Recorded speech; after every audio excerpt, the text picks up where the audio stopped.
Hello, welcome. तो हम आज देखते हैं सुमित्रानंदन पंत जी के बारे में जानकारी लेते हैं कि क्या क्या है इनके बारे में।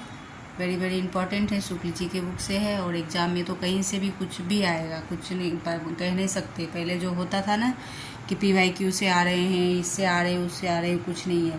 मतलब 50% क्वेश्चन ये दे देते हैं, अभी कुछ भी कहीं से भी मतलब ये मूल पाठ से नहीं रहता है और ऊपर से दे देता है। उनका किन का कथन है, क्या है, इससे करके आ रहे प्रश्न अभी 26 के एग्ज़ाम में।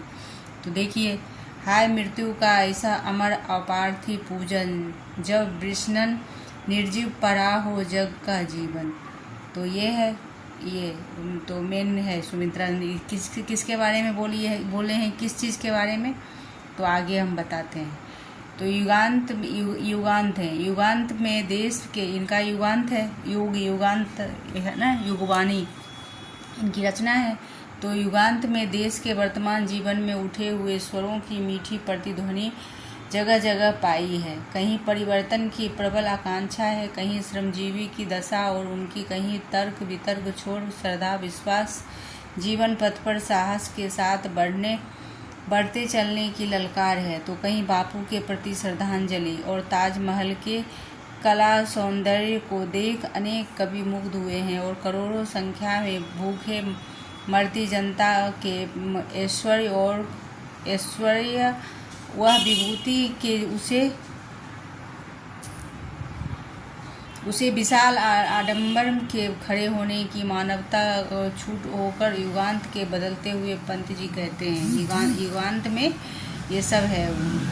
मृत्यु का ऐसा अमर पार्थिव पूजन, वृष्णन निर्जीव पराहो जग जीवन। तो ऊपर का ही लाइन है, ये वेरी वेरी इंपॉर्टेंट है। तो ये ध्यान देखिए युगांत में है और इसमें किनका है, श्रमजीवी दशा और वितर्क और ये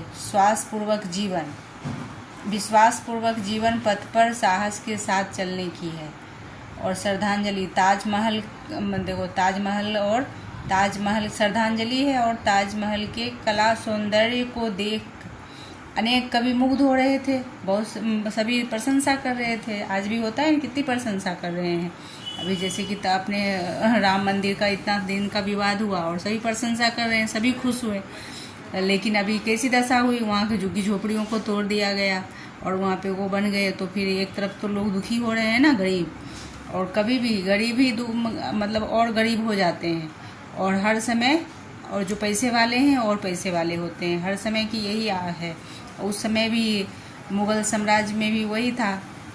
तो वो तो विलासिता पे खर्च कर रहा था, अपना महल बनाया और ताजमहल बनाया, उसको देख के सही प्रशंसा कर रहे थे, जैसे अभी राम मंदिर को देख के प्रशंसा हो रही है।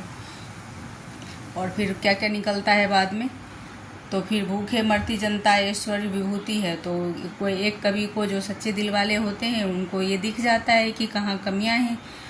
और ये तो वो बताए हैं, ये पंत जी बता रहे हैं कि मृत्यु का ऐसा अमर वह पार्थिव पूजन, जब वृष्णन निर्जीव परा हो जग का जीवन।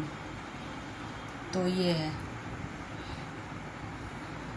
पंत जी को छायावाद और रहस्यवाद से निकलकर स्वाभाविक स्वच्छंदता, रोमांटिसिज्म की ओर बढ़ते देख हमें अवश्य संतोष होता है कि तो ये कौन, शुक्ल जी का कथन है। ये क्या है, शुक्ल जी का कथन है, यहाँ मैंने दिया है, शुक्ल जी का कथन है ये कि पंत जी को छायावाद और रहस्यवाद से निकलकर कभी ये कथन आ जाए, कोई ठिकाना नहीं है। तो अपने सब जानते रहते हैं पंत जी के बारे में, किनका कथन है। जहाँ रोमांटिसिज्म की बात आए ना, तो समझ लेना शुक्ल जी ने कहा है, उनके बुक से है, साहित्य के इतिहास से। तो पंत जी के छायावाद और रहस्यवाद से निकलकर एक स्वाभाविक स्वच्छंदता और रोमांटिसिज्म की ओर बढ़ते देख हमें अवश्य संतोष होता है, शुक्ल जी कहते हैं। और वीणा के उपरांत ग्रंथि और सफल प्रेम की कविता है। वीणा के उपरांत ग्रंथि, इनकी दो है, वीणा ग्रंथि, ये अलग अलग दोनों नाम है। वीणा है और उसके उपरांत ग्रंथि है और सफल प्रेम की कविता है, ये कविता है इनकी। और वीणा पल्लव दोनों में अंग्रेजी कविता से लिए हुए भाव और अंग्रेजी भाषा के लाक्षणिक प्रयोग मिलते हैं। ये भी वेरी वेरी इम्पॉर्टेंट है कि पंत जी के आ जाएगा प्रश्न में कि वो क्या है वीणा और ग्रंथि में। वीणा और पल्लव की बात है। वीणा के उपरांत ग्रंथि और सफल प्रेम की कविता है। वीणा और ग्रंथि क्या है? सफल प्रेम की कविता है। और वीणा पल्लव दोनों में अंग्रेजी कविताओं से लिए हुए भाव और अंग्रेजी भाषा के लाक्षणिक प्रयोग बहुत मिलते हैं वीणा और पल्लव में। तो देखिए सुमित्रानंदन पंत जी के बहुत सारे इसमें देखिए सारे रचना आ गई, अलग से याद करने की नहीं है और कहानी के रूप में याद भी हो जाएगा। पल्लव में रहस्यात्मक रचनाएं हैं। स्वप्न और मौन नियंत्रण कलावाद के प्रभाव से जिस सौंदर्य का चलन काव्य में, ये नहीं होगा, 2 बार चलन आ गया, तो काव्य में क्षेत्र में भीतर हुआ है उसका पंत जी पूरा प्रभाव रहा है। पल्लव के अंत में पंत जी जगत के विषय परिवर्तन कविता के नाना दृश्य सामने आए हैं, जहाँ कठोर और भयंकर भाव और विशाल तथा अधिक अर्थ संबंधी भावनाएं हैं, वहाँ कवि ने रोला छंद का सहारा लिया है।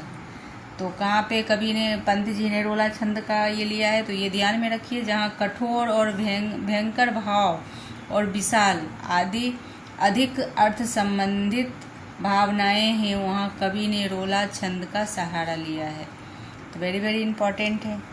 तो देखिए ये हमने कुछ मतलब छोटे छोटे ही, अभी एग्ज़ाम का समय है तो मेन पॉइंट ले आ रही हूँ, कहीं एग्ज़ाम में आ जाए तो अच्छा रहेगा।